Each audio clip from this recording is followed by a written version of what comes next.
नमस्कार मित्रों, बहुत बहुत स्वागत है एक बार फिर से आपके अपने परिवार अपना शिक्षा दर्शन में। और देखिए, आज हम प्राचीन भारत के एक इम्पोर्टेंट टॉपिक यानी कि जो प्राचीन भारत की जानकारी के विश्लेषण के स्रोत हैं उसके बारे में हम बात करेंगे और जानेंगे कि किस प्रकार से प्राचीन भारत की जानकारी इकट्ठा कराने में उनका सकल योगदान रहा है। तो सबसे पहले हम बात कर लेते हैं प्राचीन भारत की। किसकी बात कर लेते हैं? प्राचीन भारत की बात कर लेते हैं। तो प्राचीन भारत था क्या, कैसे था, क्यों था? बात करें प्राचीन भारत की। किसकी? प्राचीन भारत की बात करते हैं। तो प्राचीन भारत की जानकारी के स्रोत के बारे में अगर हम बात करें तो धार्मिक ग्रंथों का नाम अव्वल आता है। किसका नाम अव्वल आता है? धार्मिक ग्रंथों का नाम अव्वल आता है कि धार्मिक ग्रंथों के बारे में जानकारी प्राप्त हुई और उन्होंने प्राचीन भारत की जानकारी प्राप्त कराई। अगर हम बात करें धार्मिक ग्रंथों में सबसे पहले किसका नाम आता है, तो धार्मिक ग्रंथों में सबसे पहले वेद का नाम आता है। किसका नाम आता है? वेद का नाम आता है। वेद कितने थे? वेद सबको पता है, वेद भाई चार थे। वेद कितने थे? चार वेद थे। पहला वेद ऋग्वेद, जो कि सबसे पुराना था। ऋग्वेद हो गया। यजुर्वेद दूसरा वेद माना जाता है, यजुर्वेद। तीसरा वेद हो गया सामवेद। उसके बाद चौथा वेद आता है अथर्ववेद। यही तो वेद थे कि भाई सामवेद, ऋग्वेद, यजुर्वेद और अथर्ववेद, ये वेद थे चार। और चारों को जो संयुक्त रूप से कहा गया वो क्या कहा गया? संहिता कहा गया। क्या कहा गया? संहिता कहा गया। अब वेदों के संकलनकर्ता की बात आती है। किसकी बात आती है? संकलनकर्ता की। भाई वेदों का निर्माण किसने किया, कौन संकलनकर्ता थी? तो वेदों के संकलनकर्ता जो थे वो कृष्ण देवपायन। क्या नाम था? कृष्ण देवपायन वेद व्यास। नाम याद रखना भाई, कृष्ण देवपायन वेद व्यास। ये क्या थे? वेदों के संकलनकर्ता थे। ठीक है। आपसे पूछा जाए कि भाई वेद कितने थे, तो चार वेद थे। कौन कौन से? ऋग्वेद, यजुर्वेद, सामवेद, अथर्ववेद। और चारों को संयुक्त रूप से संहिता कहा जाता था। और संहिताओं के संकलनकर्ता श्री कृष्णदेवपायन वेद व्यास जी थे। ये वाली बात याद रखना। इसमें ऋग्वेद जो है, ऋग्वेद सबसे पुराना ऋग्वेद माना जाता है। उसके बाद दूसरा जो सबसे पुराना ऋग्वेद है वो अथर्ववेद को माना जाता है। किसे माना जाता है? अथर्ववेद को माना जाता है। अगर हम बात करें इंडिविजुअल रूप से तो सबसे पहले ऋग्वेद का नाम आता है। किसका नाम आता है? ऋग्वेद का। तो भाई ऋग्वेद में ऐसा क्या था जो हम इसे ज्यादा पढ़ते हैं? ऋग्वेद में तुम्हें पता होगा कि सबसे प्राचीन है। क्या है? सबसे प्राचीन वेद। याद रखना, सबसे प्राचीन वेद ऋग्वेद को माना जाता है। इसमें क्या है? 10 मंडल। मंडल कितने हैं? 10 मंडल। 1028 सूक्त, 1028 सूक्त और 10,462 ऋचाएं हैं। क्या है? 10,462 ऋचाएं। 1028 सूक्त, 10,462 ऋचाएं हैं।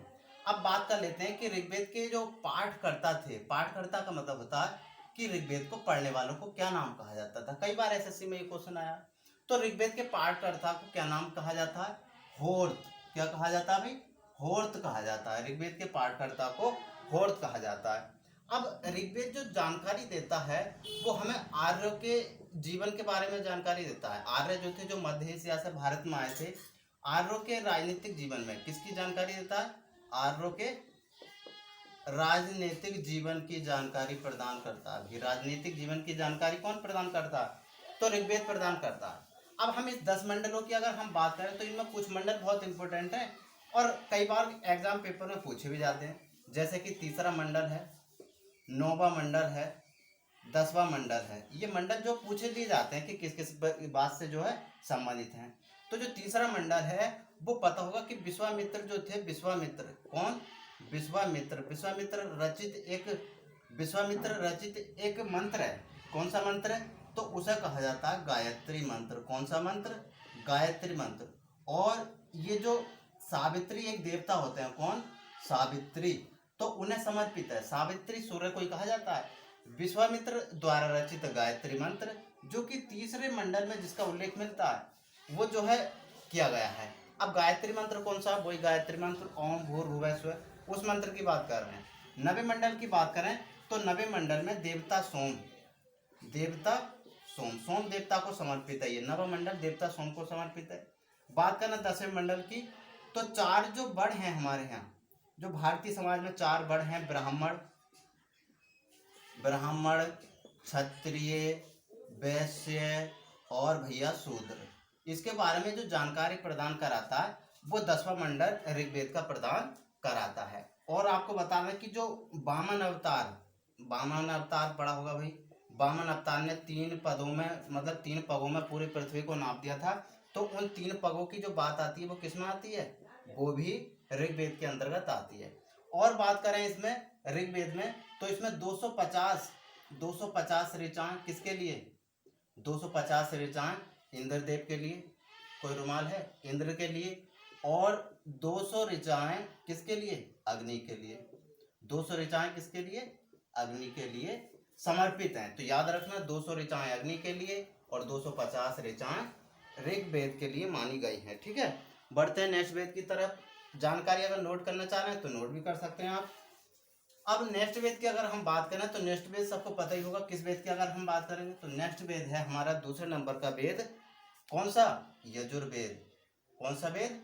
यजुर्वेद। ठीक है, यजुर्वेद के बारे में हम बात करेंगे। यजुर्वेद के जो पाठकर्ता थे उन्हें क्या कहा जाता है? बात आती है पाठकर्ता की, बहुत बार क्वेश्चन पूछ लिया जाता है। तो पाठकर्ता को अधर्व्यू क्या कहा जाता है भैया? अधर्व्यू कहा जाता है। यजुर्वेद एक ऐसा वेद है जो गद्य प्लस के पद्य दोनों में लिखा गया है। किसमें लिखा गया? गद्य और पद्य दोनों में लिखा गया यजुर्वेद। ठीक है, अब यजुर्वेद में ऐसा क्या है जिसे हमें पढ़ना पड़ता है, जिसके बारे में जानकारी इकट्ठा कराना मतलब बहुत इंपॉर्टेंट माना भी जाता है।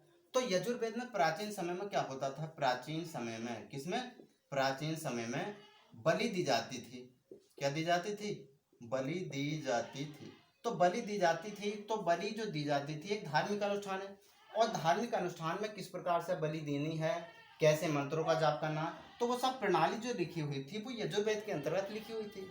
किसके अंतर्गत लिखी हुई थी? यजुर्वेद के अंतर्गत लिखी हुई थी। और बात करें हम तो जो यज्ञ होते हैं, यज्ञ प्राचीन समय में यज्ञ होते थे। जैसे कि राजसूय यज्ञ है, राजसूय यज्ञ, वाजपेय यज्ञ, तो इस प्रकार के यज्ञ होते थे प्राचीन समय में। और यज्ञ होते थे तो उनमें वेदों में जो है मंत्रों का उल्लेख होता था, मंत्रों का पाठों का। तो उस प्रकार की जानकारी जो मिलती है कि किस प्रकार से पूजा पाठ और धार्मिक अनुष्ठान करने हैं, तो वो यजुर्वेद के बारे में मिलती है। ठीक है, याद रखना कि यजुर्वेद से जो है ऐसा वेद है जिससे गद्य और पद्य की दोनों की जानकारी मिलती है। और प्राचीन समय में जो बलि दी जाती थी, यज्ञ किए जाते थे, उनके में जो मतलब एक धार्मिक अनुष्ठान के बारे में क्रमबद्ध जानकारी जो प्रदान कराता है वो यजुर्वेद कराता है। और यजुर्वेद के पाठकर्ता को क्या कहते हैं? अधर्व्यू कहते हैं भैया। क्या कहते हैं? अधर्व्यू। उसके बाद हम तीसरे वेद की बात करें तो तीसरा वेद आता है सामवेद। कौन सा वेद? सामवेद। और सामवेद के पाठकर्ता को क्या कहते हैं? पाठकर्ता बहुत याद रखनी है, पाठकर्ता। इसके पाठकर्ता को कहते हैं उद्दार्थ। क्या कहते हैं भैया? उद्दार्थ कहते हैं। अगर वीडियो पसंद आ रही हो तो शेयर लाइक सब्सक्राइब भी भैया जरूर करें। सामवेद की अगर बात करें तो इसके पाठकर्ता को उद्दार्थ कहा जाता है। साम का अर्थ क्या होता है? साम का अर्थ होता है गान, गाना बजाना। उस वाले की बात कर रही है, गान। ये देवी सरस्वती को समर्पित है। किसे समर्पित है? सरस्वती को समर्पित है, सरस्वती को समर्पित। ठीक है, देवी सरस्वती को समर्पित। अब शाम का अर्थ होता है गान। अब होता है कि जो यज्ञों के समय क्या होता है, यज्ञ के समय गाना बजाना होता था। क्या होता था? गाना बजाना। तो गाना बजाना होता था, तो उसमें गाने बजाने के समय, यज्ञ के गाने बजाने के समय जो क्रमबद्ध अध्ययन है वो किससे प्राप्त होता है? वो सामवेद से प्राप्त होता है। देवी सरस्वती को समर्पित है, गाने बजाने से संबंधित है, ये याद रखना। और इसके पाठकर्ता को उद्दार्थ कहा जाता है। 2 वेद ऐसे हैं, सामवेद और यजुर्वेद। इनसे कोई खास जानकारी प्राप्त नहीं होती है, लेकिन फिर भी हमारे लिए इम्पोर्टेंट माने जाते हैं। ठीक है, ये वाली बात याद रखना। अगर हम बात करें चौथे वेद की, किसकी? चौथे वेद की। तो चौथा वेद आता है अथर्ववेद। याद रखना भैया, चौथा वेद है अथर्ववेद। अथर्ववेद क्या है कि इसकी जो रचना की थी ना वो अथर्वा ऋषि ने की थी। किसने की थी? अथर्वा ऋषि। एक ऋषि थे, इनका नाम था अथर्वा ऋषि। अथर्वा ऋषि ने इनकी रचना की। अथर्ववेद एक ऐसा वेद है जो जादू टोना से संबंधित है। किससे संबंधित है? जादू टोना, भूत प्रेत, इस प्रकार की बातों से संबंधित है। भूत प्रेत और मतलब अंधविश्वास से संबंधित है। किससे संबंधित है? अंधविश्वास। अंधविश्वास से संबंधित ऐसा कौन सा वेद है? तो अथर्ववेद माना जाता है। ठीक है, ये बात याद रखनी है। अगर हम इसमें बात करें मंत्रों की, मंत्र कहते हैं, तो मंत्रों की जो संख्या है वो 731 मंत्र है।